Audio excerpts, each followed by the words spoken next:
start with the rest of our open mic, ladies and gentlemen. Please welcome up your next open micer. Give it up for an old dear friend of ours who's going to come up and do a couple moments for you. Say hello to Greg.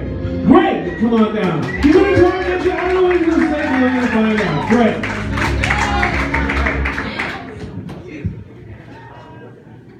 Tonight you're mine completely.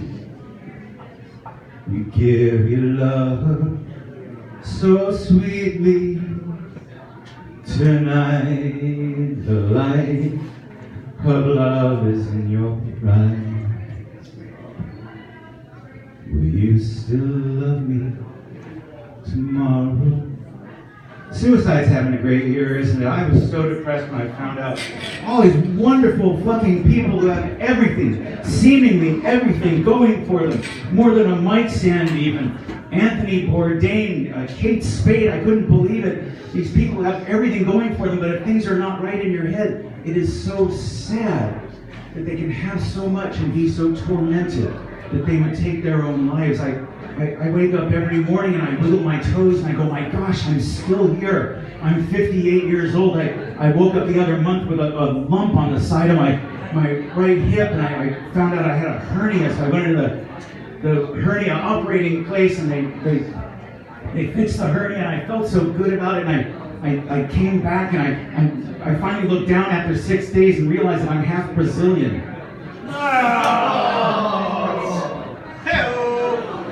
Yeah, open with new material you wrote on the way here. It says that in every fucking comedy book.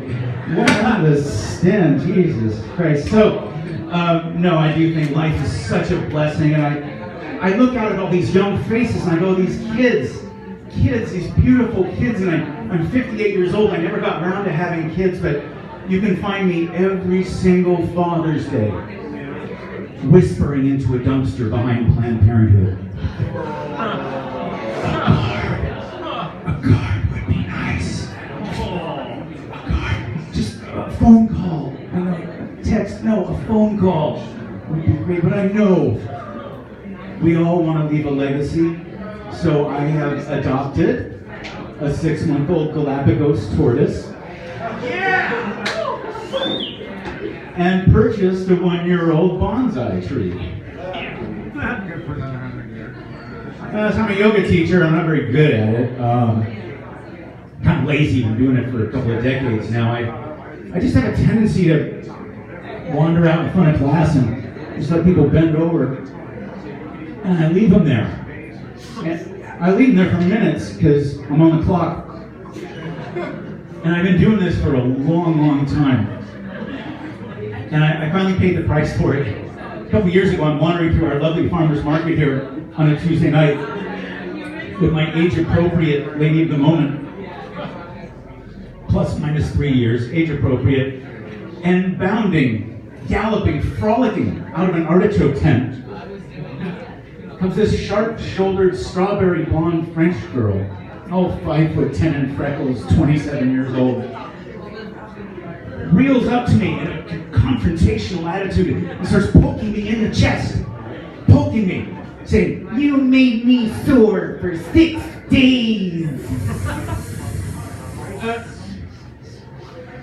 Now, I used to drink a bit. I still forget shit, even though I don't anymore. But I think I remember that. I would remember that because when I made you sore for 6 days, I said, "Run away with me to Paris. I will buy you all the champagne and gauloise you can smoke. We will have a whirlwind romance, and you will come live with me in my filthy 5-foot walk-up linen closet that I call an apartment. You will sell bootleg Chinese Kate Spade handbags down by the Seine, and I will sell lukewarm Swanson TV dinners from the 1930s era, Peugeot Pushcart. One day you will come home a little late, smelling like another man's linen closet. I will say, who is it you are with? Alain Delon? Jean-Paul Belmondo? Or no, perhaps it was Lucky Pierre. This is why I've been peeing blood every morning I walk up to the toilet. I look down, I see this crimson tide beneath me, half expecting Gene Hackman and Denzel Washington to be commandeering a small submarine into the toilet. So eventually I have to take les cars to les cliniques for les cipros. But we will always have Paris.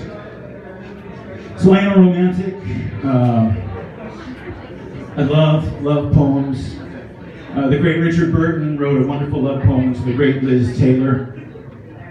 I'd like to recite it for you as Mr. Richard Burton. I love you lying by the door. I love you lying by the shore. I love you lying even when you snore like a World War II era Sherman tank with a fouled spark plug and a stuck throttle pedal slogging its way through a 7-foot deep mud pit of Nazi atrocities. I love you, my violet-eyed exquisite whore. Exquisite whore who broke my tired Welsh heart and so many others too. Mike Todd, Eddie Fisher, Larry Fortensky, Larry Five-Tensky. I'm so sorry I mistook that shriveled black mass that pumps recycled cherry-flavored ice water through your collapsing veins for a human heart. I can only hope that your distended uterus come tumbling out of your rancid birth canal and land on the Hollywood star of Debbie Reynolds and spout 8 furry spider-like limbs and scurry off to San Quentin prison, which is a long scurry indeed, where it gets passed around like an inconsequential object of derision, like a stale cold plate of last week's liver and onions and gorgonzola cheese that even the most hardened death row inmate refuses to smell or touch. The sooner you jump into a bejeweled pine coffin, you miserable little Michael Jackson-liking 2-time Oscar-winning patty hamster, the sooner the men of the world will be able to breathe fresh air. Thank you. Greg, the bitter yoga teacher. All right, ladies and gentlemen, let's keep it going. We're going to try and get to as many people as we can here as the time dwindles down. Let's keep it going, ladies and gentlemen. Please welcome to the microphone this handsome young man.